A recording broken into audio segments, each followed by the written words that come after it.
আসসালামু আলাইকুম বন্ধুরা, আপনারা সবাই কেমন আছেন? আশা করছি ভালো আছেন।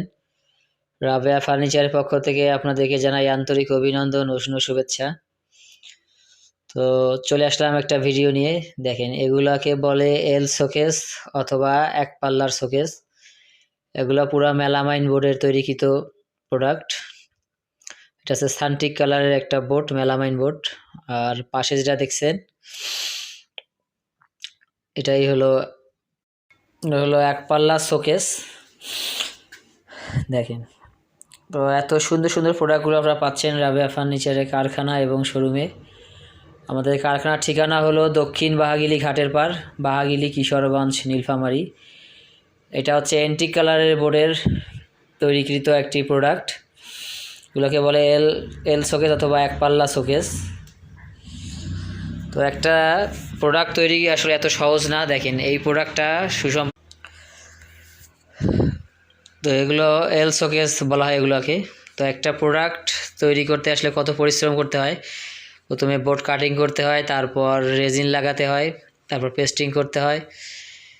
এরপরে একটা এরকম কাঠামো হওয়ার পরে একটা প্রোডাক্ট তৈরি করা হয় আপনাদের জন্য। এই ভিডিওগুলো করার উদ্দেশ্য একটাই, যাতে আপনারা দেখে শুনে ভালো মানের প্রোডাক্ট ক্রয় করতে পারেন। দেখেন, তো আশা করছি আপনাদের ভিডিওটি সবার ভালো লাগবে। এগুলো হলো রেজিন বা বেল বা ফিতা। এগুলো আসলে লাগাতে হয় আঠা দিয়ে। এগুলো লাগানোর উদ্দেশ্য হচ্ছে যাতে বোর্ডটা ম্যাচিং হয়। তো তার আগে আসলে বোর্ড এগুলো কাটানো হয়। এই কাটার পরে এই রেজিনগুলো এখানে পেস্টিং করতে হয়। এগুলো লাগানোকে বলে পেস্টিং করা আমাদের ভাষায়। তো পেস্টিং করার পর এগুলো তো বোর্ডের সাথে এগুলো ম্যাচিং করে দেয়া হয়। তো এভাবেই আসলে একটা প্রোডাক্টের জন্ম, যেগুলো আপনাদের ঘরে ঘরে পৌঁছে দেয়।